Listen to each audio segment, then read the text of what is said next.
Welcome to my top 10 dive sites of 2011. This is a just for fun summary of my favourite dives that I've done over the last 6 months. Number 10 is Monad Shoal in Malapascua. I've dived here a lot over the years, and it's one of those places that if nothing turns up is pretty dull. But when the mantas and the threshers come to play, you definitely go back to the dive boat with a big smile on your face. I spent only 5 days here in mid-June doing some filming with the Thresher Shark Research and Conservation Project. Conditions in those days were not good. It was raging currents, poor visibility and big waves, not very nice at all. But it was one day, fortunately, where it all came together with some really nice conditions and a Thresher Shark and a manta came in for a clean. Perfect.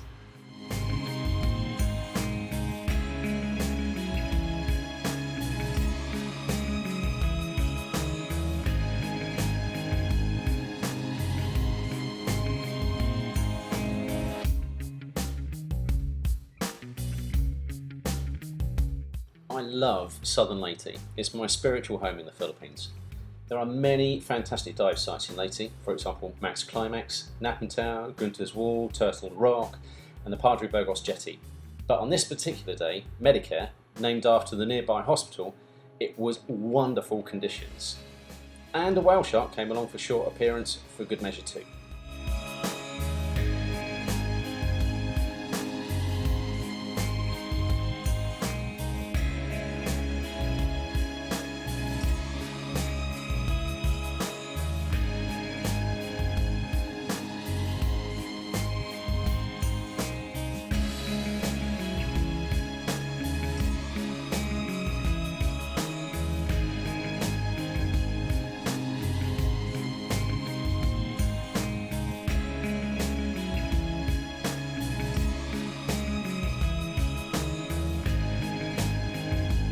The resident School of Sardines on Pescador Island elevates Pescador Island from being a good dive site to an amazing dive site.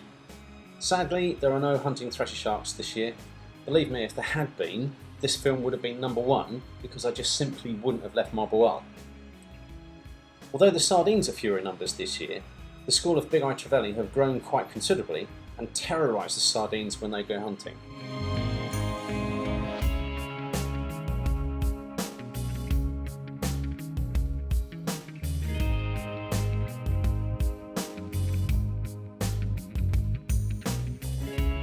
I don't know what it is about the sardines, I just cannot get tired of watching them.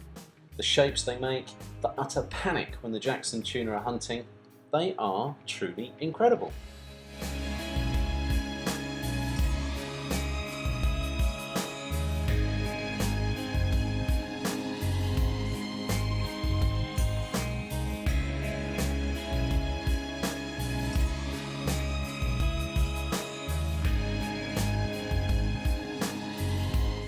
Dalsan Wreck on the South Atoll is one of the main dive sites of Tubataha, and justifiably so. Almost anything can be seen here. Previous groups have seen mantas, whale sharks, eagle ray and tiger sharks. But Dalsan Wreck holds a special place in my heart. Not for the jacks or white tips or turtles or grey reef sharks or guitar shark, but these, chevron barracuda, 2,000 plus of them. The first time I met these barracuda were 3 years ago, when it was just me and them out in the blue for 20 minutes, and I will never forget that experience for the rest of my life.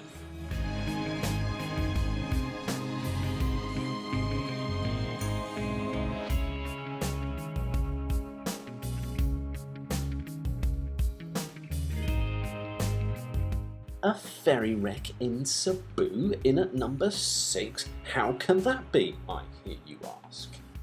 And your answer is, in a word, visibility. Me and my mate Mr. Epp had been doing some filming around Mactan and we'd been blown away by the visibility and life on some of the sanctuaries. Dare we chance our luck on the San Juan and see how the conditions are there? Chance we did, and boy did we get lucky.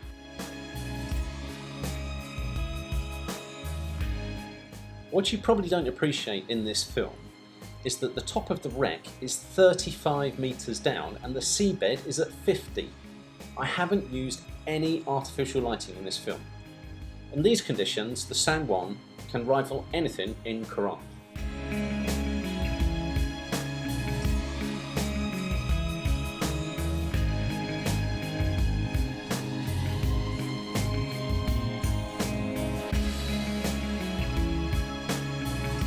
I was lucky enough this year to go filming on 3 separate trips to Quran, 2 of which were with the rather brilliant chaps from the Liverpool dive boat Rags 2.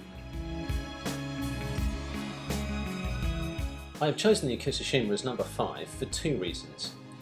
Firstly, once you start diving it technically, opposed to single tank recreationally, whole new areas are possible to explore safely. This is the engine room.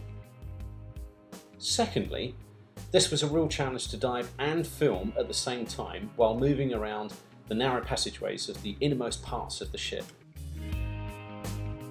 Whatever you do, don't tell Ralph, because I'll never hear the end of it.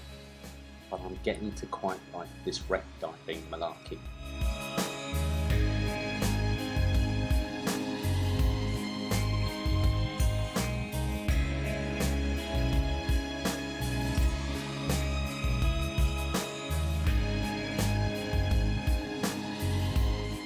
Number 4, and it's yet another wreck, and it's also another dive with Mr. Joga.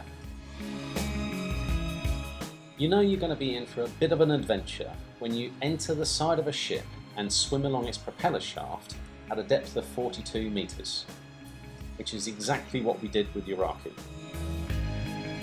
I've chosen the Yuraku as number 3 for very similar reasons as to why the Ikitsashima is number 4, but the difference here is very few people have ever dived this area, and you really get a sense of what life must have been like back in 1944. Somebody used that lathe, somebody used that drill, and it's completely undisturbed. It's absolutely incredible. But don't tell Ralph I'm getting enthusiastic.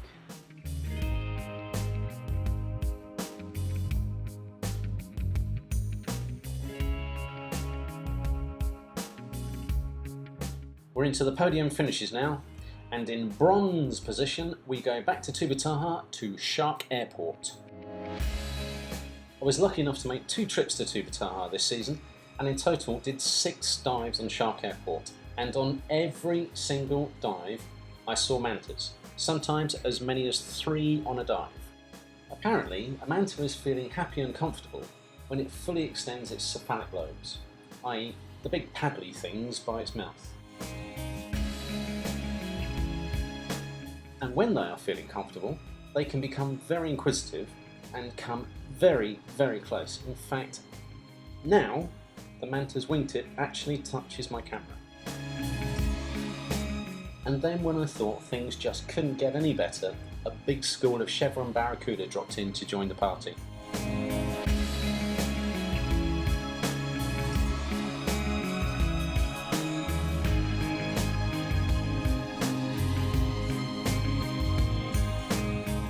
And the runner-up is the Carex dive site in Darwin, just south of Dumaguete and Negros. Carex gets the number 2 slot because all said and done, muck diving, i.e. looking at sand and rubble for the weird and wonderful, is my true love. Carex is without doubt the best muck or macro dive in the whole of the Visayas.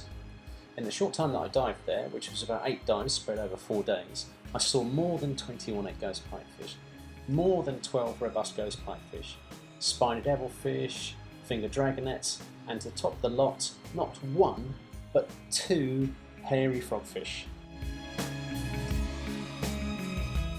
As muck goes, this is a pretty damn good place.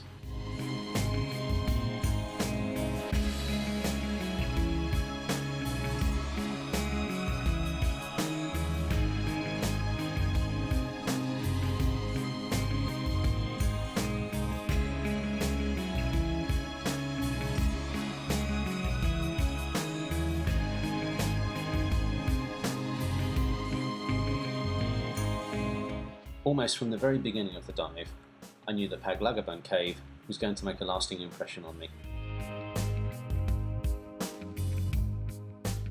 I have never experienced anything like this before. The untouched perfect rock formations and the crystal clear water are just simply breathtaking. Some parts of the cave are flooded with fresh water, and it's here in particular that the water is so clear you feel like you are floating in air. Only your air bubbles and water temperature remind you of where you really are.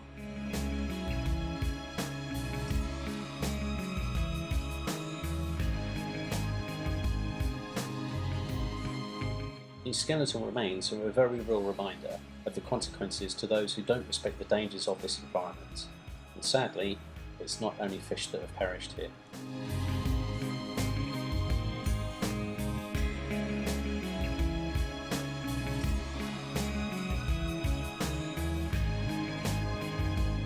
Sadly, that's my diving done for another 6 months, but I'll be back with bigger and better lights to illuminate more of this incredible cave and maybe the inside of a wreck or two. See you next year.